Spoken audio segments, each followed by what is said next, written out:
कहानी उस भविष्य की है जिसका हम सब सिर्फ सपने देखते हैं, जब इंसानों ने लाइट स्पीड से सफर करते हुए यूनिवर्स के गहरे रहस्य को सुलझा दिया है। साल है 2088। ये कहानी है एमिली की, जो लाइट स्पीड से ट्रैवल करते हुए एक पैरेलल यूनिवर्स में कैद हो जाती है। कहानी में आगे बढ़ने से पहले मैं हरदीप सिंह और AKS इनका थैंक यू कहना चाहूंगी चैनल का मेंबर बनने के लिए। कहानी की शुरुआत होती है तब हम डीप स्पेस के अंधेरे में एक शटल को देखते हैं और एक एस्ट्रोनॉट जिसका नाम एमिली है वो बेहोश होती है। शायद कोई खतरा है, इसीलिए काफी ज्यादा वार्निंग बज रही होती है और उसी के आवाज से एमिली को होश आता है। बाहर का अंधेरा देखकर उसके होश उड़ जाते हैं कि वो यहाँ कैसे आई और उसका मेन शिप काफी दूर चला गया है। वो कहाँ पर है ये तक उसे याद नहीं है, इसीलिए वो खुद को शांत करती है और उसके मदद के लिए वो इस शटल के AI असिस्टेंट को जगाती है जिसका नाम एडा है। एडा उसे बताती है कि वो अपने स्पेसशिप से कोसों मील दूर आई है। एमिली को याद आता है कि उसका बॉयफ्रेंड फिलिप भी था। वो एडा से पूछती है फिलिप कहाँ है, क्या वो ठीक है? तो एडा उसे बताती है कि तुम्हारी तरह उसका भी स्पेस शटल कहीं और मंडरा रहा है, ऑक्सीजन भी खत्म होगा और बिना पावर के इस स्पेस में वो कहीं खो जाएगा। अब ये सुनकर एमिली बहुत ही ज्यादा टेंशन में आती है, पैनिक होने लगती है और एडा से कहती है कि हमें फिलिप को बचाना ही होगा और एडा से फिलिप का लोकेशन लेकर एक रूट बनाती है ताकि वो उस तक पहुंच सके। लेकिन एडा उसे वार्न करती है कि हमारा भी फ्यूल ज्यादा नहीं है और ऑक्सीजन भी लिमिटेड है, अगर फिलिप तक गए तो शायद हम भी जिंदा नहीं बचेंगे।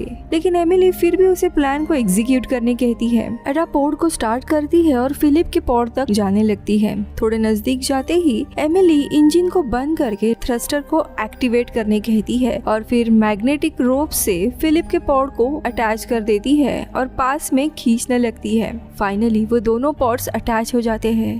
फिलिप अभी भी बेहोश है, उसे देख एमिली थोड़ी रिलैक्स हो जाती है। फिर एडा को मेन शिप के डायरेक्शन में जाने का ऑर्डर देती है। अब एडा सबसे पहले मेन शिप का लोकेशन जान लेती है, जिसके बाद रूट सेट करके फुल स्पीड में उसी तरफ जाने लगती है। लेकिन कुछ आगे जाने पर स्क्रीन पे वार्निंग आ जाती है, इनका फ्यूल अब खत्म होने वाला है। लेकिन एडा दोनों भी पोर्ट्स को शिप के नजदीक लेकर आती है, जिसके बाद एमिली पोर्ट के मैग्नेटिक स्ट्रिप उसी ब्लॉक की तरफ थ्रो करती है जो मैग्नेट के कारण शिप से अटैच हो जाते हैं और उनके हेल्प से पोर्ट स्लोली शिप के अंदर आ जाते हैं। एमिलिया तुरंत पोर्ट से बाहर आके फिलिप को चेक करती है। तुरंत वो उसे मेडिकल बे में रखती है और मशीन उसे डायग्नोस करने लगती है। लेकिन मशीन यहाँ उसे बताती है कि फिलिप मर चुका है।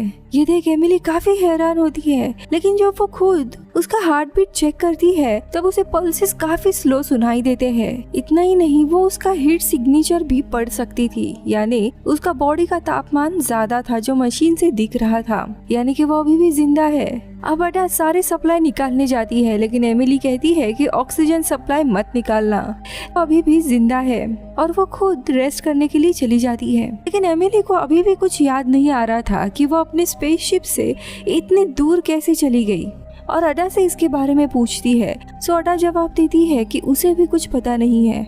इनकी बातें चल ही रही थी कि तभी एमिली को कुछ आवाज आती है, मानो शिप में कोई और भी है। वो अडा से पूछती है कि क्या हमारे अलावा और कोई है, लेकिन अडा कहती है कि शिप में सिर्फ तुम दोनों ही हो। एमिली को कुछ डाउट आता है, शायद शिप में कोई एक्सटर्नल लाइफ फॉर्म भी एंटर हुआ है जिसके बारे में एमिली को कुछ पता नहीं है।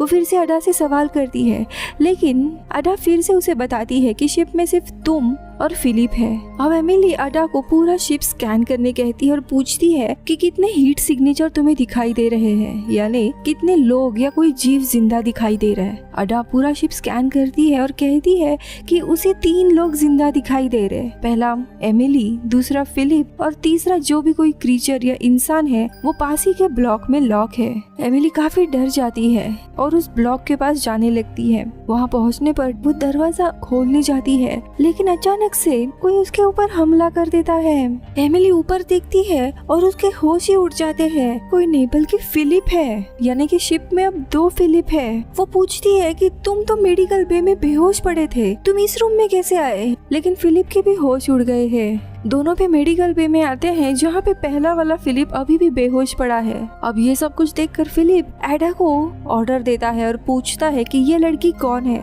एडा उसे बताती है कि ये एमिली ही है। एमिली फिलिप का स्कैन करने कहती है तो वो भी बताती है कि यहाँ पे अब 2 फिलिप है, लेकिन यहाँ 2 फिलिप कैसे आए इसके बारे में एडा को भी पता नहीं है।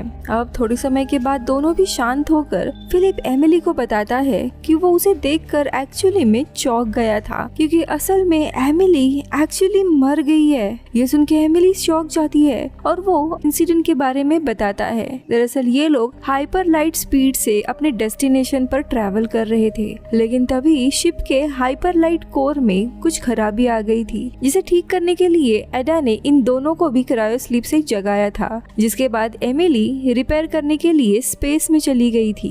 वही फिलिप शिप के कोर के सेंसर को कंट्रोल कर रहा था, लेकिन अचानक से एक धमाका होता है और काफी सारी शॉकवेव और डेब्रिस आने लगते हैं, जिसके कारण एमिली स्पेस में ही मारी गई थी और फिलिप कुछ भी कर नहीं पाया। और ये घटना बस 2 घंटे पहले की है। ये सुन के एमिली कहती है कि ऐसा कैसे हुआ, इस इंसिडेंट के बारे में मुझे कुछ भी याद नहीं है। वो अडा से करंट डेट और टाइम पूछती है तो अडा जवाब देती है 22 मार्च 2103। ये सुनकर एमिली पूरी हैरान हो जाती है, क्योंकि वो अलग समय और जगह से यहाँ पे आई है। वो इस फिलिप से पूछती है क्या तुमने मदद के लिए कोई सिग्नल भेजा था? तो फिलिप कहता है कि हाँ, जब शिप में खराबी आई थी तभी मैंने एक सिग्नल भेजा था। अब एमिली बताती है कि मैं और बेहोश पड़ा हुआ फिलिप भी कहीं और ट्रैवल कर रहे थे, तब हमें भी एक सिग्नल मिला था जो मदद की मांग कर रहा था।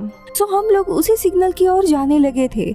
आगे वो कहती है कि शायद उसे पता चल गया है कि क्या हुआ है। ये उसकी थ्योरी है। जब एमिली और बेहोश फिलिप लाइट स्पीड से जब ट्रैवल कर रहे थे तब उनको इस फिलिप का मदद के लिए सिग्नल मिला, और ये फिलिप एक दूसरे पैरेलल यूनिवर्स में है और गलती से इनकी स्पेसशिप ने इनके ओरिजिनल यूनिवर्स को छोड़ के एक दूसरे पैरेलल यूनिवर्स में आ गई है, क्योंकि लाइट स्पीड से ट्रैवल करते हुए इन्हें पता भी नहीं चला कि ये एक दूसरे यूनिवर्स में आ गए हैं। और थ्योरीज के अनुसार और इस यूनिवर्स में पहले से ही ये शिप, फिलिप और एमिली एग्जिस्ट करते थे, और किसी भी यूनिवर्स में 2 सेम ऑब्जेक्ट एग्जिस्ट नहीं कर सकते। इसीलिए जब एमिली और बेहोश पड़े फिलिप की शिप इनके लोकेशन पे आई तभी अचानक से उनकी शिप का धमाका हुआ, और उसी के धमाके और डेब्रिस के कारण इस यूनिवर्स की एमिली का एक्सीडेंट हुआ और एमिली मारी गई, और इसी के चलते ये वाली एमिली जिंदा है। लेकिन इस यूनिवर्स में ओरिजिनल फिलिप ऑलरेडी जिंदा है, इसीलिए पुराने वाला फिलिप बेहोश पड़ा हुआ है। वो अभी जिंदा नहीं हो सकता, क्योंकि किसी भी यूनिवर्स का एक रूल होता है कि सारे ऑब्जेक्ट्स यूनिक होने चाहिए, और यहाँ पे ऑलरेडी फिलिप एग्जिस्ट करता है, इसीलिए दूसरे फिलिप को कभी भी होश नहीं आएगा। अब ये सुनकर फिलिप बहुत ही ज्यादा अपसेट होकर वहाँ से निकल जाता है। इनके पास ज्यादा कुछ ऑप्शंस नहीं थे, इसीलिए एक दूसरे की मदद से ये लोग शिप को रिपेयर करने लगते हैं। लेकिन एमिली बहुत ही ज्यादा अपसेट है, उसे समझ नहीं आ रहा है कि वो अपने वाले फिलिप जो बेहोश पड़ा है उसे कैसे होश में लाएगी। दोनों भी शिप को रिपेयर कर रहे थे, लेकिन तभी एमिली के दिमाग में एक आइडिया आ जाता है और वो उसे बताती है कि उसे डॉकिंग बे, जहाँ पे कोई भी शिप लैंड होती है, वहाँ से कुछ टूल्स चाहिए। और फिलिप वो टूल्स लेने के लिए जाता है, लेकिन तभी एमिली के दिमाग में एक आइडिया आता है। वो भी फिलिप के पीछे पीछे जाती है, और जब वो पीछे मुड़ता है तब अचानक से वो उस डॉकिंग बे के दरवाजे बंद कर देती है। फिलिप उसे पूछता है तुम ये क्या कर रही हो, लेकिन एमिली कुछ भी नहीं कहती। अब फिलिप समझ जाता है कि ये क्या चल रहा है। दरअसल एमिली उस बेहोश फिलिप से प्यार करती है, लेकिन वो फिलिप तब तक होश में नहीं आ सकता जब तक ये फिलिप मारा नहीं जाता। इसीलिए वो इस फिलिप को स्पेस में इजेक्ट करके मरवाना चाहती है। अब ये समझकर फिलिप एमिली को रोकने के लिए कहता है, उसे काफी समझाता है, लेकिन वो नहीं मानती। अब एमिली अडा को ऑर्डर देती है कि डॉकिंग बे के आउटडोर्स ओपन कर दो, लेकिन अडा मना करती है क्योंकि वहाँ पे कोई इंसान मौजूद है। फिर एमिली डोर्स के कंट्रोल मैनुअल करने के लिए कहती है। अडा उसे वार्न करती है कि तुम ये सही नहीं कर रही हो, लेकिन अडा उसे मैनुअल कंट्रोल दे देती है। अंदर से फिलिप जोर जोर से चीख रहा है कि ऐसा मत करो, लेकिन एमिली देखते देखते डॉकिंग के डोर ओपन कर देती है, जिससे फिलिप स्पेस में खींचा चला जाता है। जाते हुए वो एमिली को कहता है, तुम जो भी कुछ कर रही हो वो जब उस फिलिप को पता चलेगा तब तुम क्या करोगी। लेकिन वो बेचारा स्पेस में खींचा चला जाता है और वही मारा जाता है। और वो जैसे ही मरता है यहाँ की फिलिप को होश आ जाता है। एमिली उसे देखकर खुश हो जाती है। एमिली को देखकर वो भी खुश होता है, अनअवेयर कि उसे जिंदा करने के लिए एमिली ने उसी के दूसरे वर्जन को मार दिया है। और ये कहानी इधर ही खत्म होती है। अब दोस्तों आप ही बताओ, इस प्यार को आप क्या नाम दोगे? I guess psycho girlfriend, right? मैं मिलती हूँ अगले वीडियो में, तब तक के लिए बाय बाय।